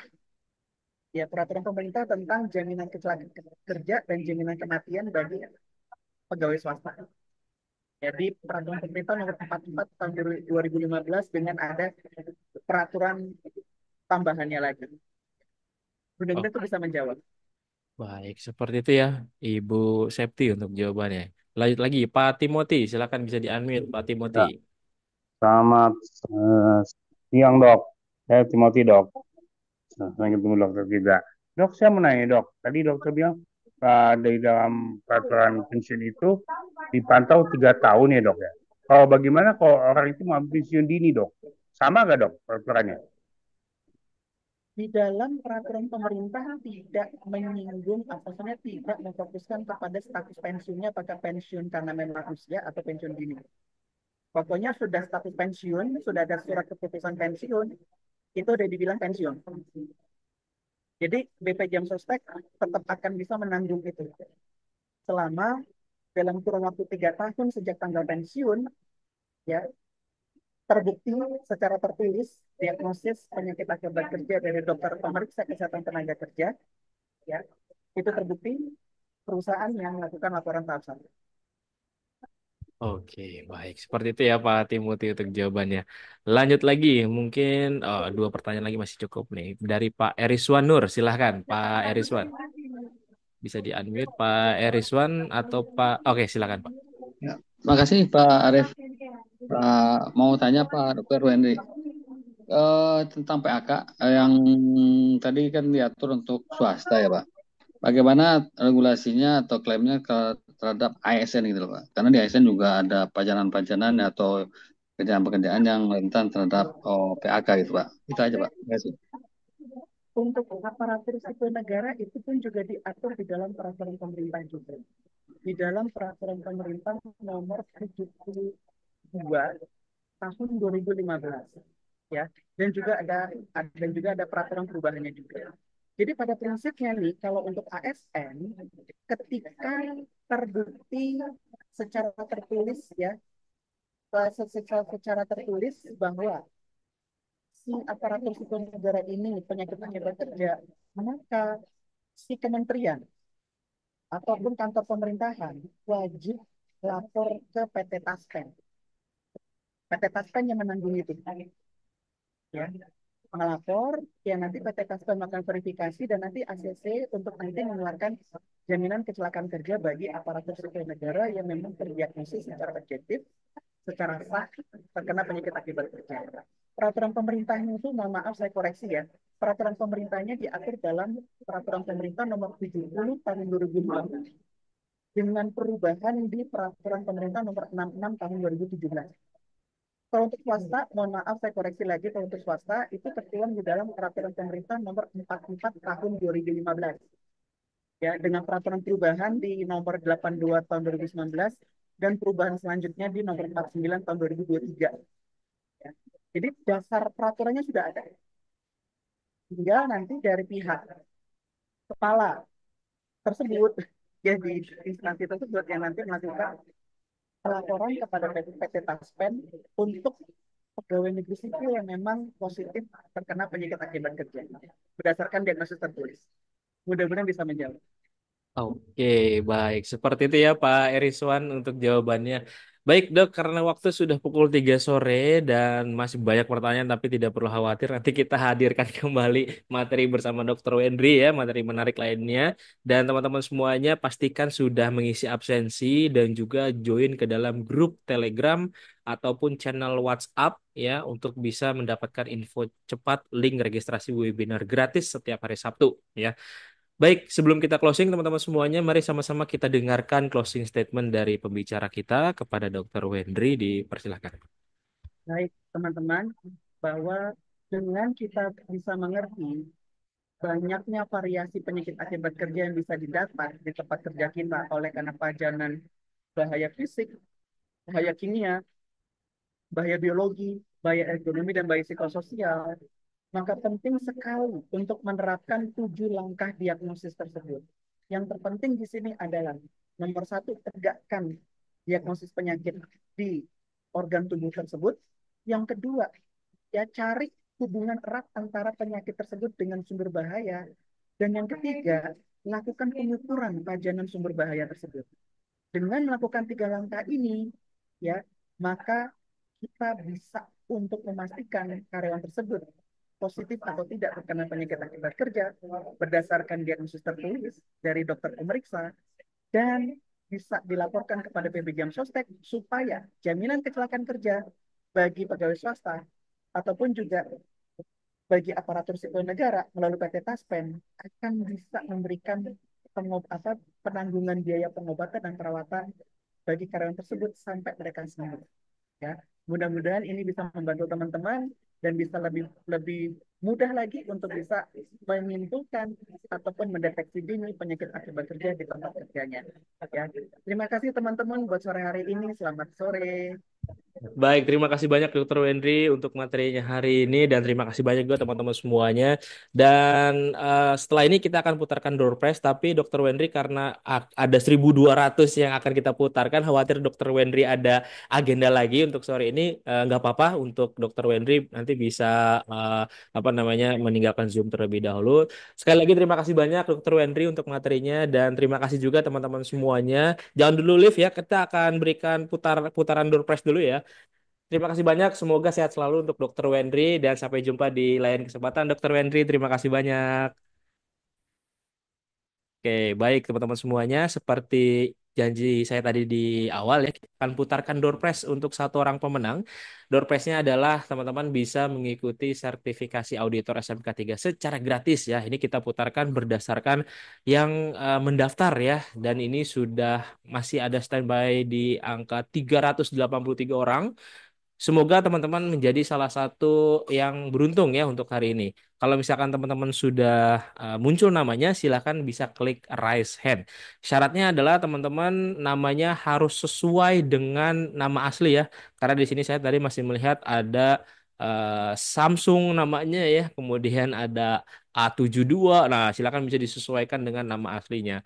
Oke, teman-teman, syaratnya untuk bisa mengikuti door prize ini adalah sudah pernah tersertifikasi ahli K3 umum terlebih dahulu. Saya putarkan, teman-teman. Oke, selamat kepada Revotri Irianto. Saya coba cek apakah ada. Tidak ada. Kita putarkan lagi.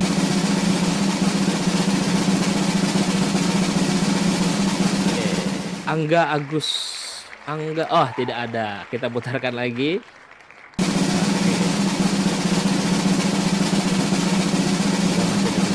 Teman-teman, Agus Saputra, kita cek. Tidak ada. Oke, kita putar lagi teman-teman. 1.200 yang standby masih sekitar 400, hampir 400 nih. Wiwin, oke kita cek. Wiwinnya berbeda. Ini Wiwinnya Undiarti. Kita putar lagi.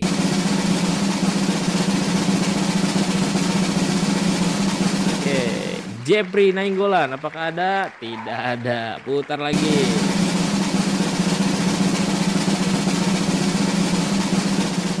Giovanni. Tidak ada. Putar lagi teman-teman. Harap bersabar ya.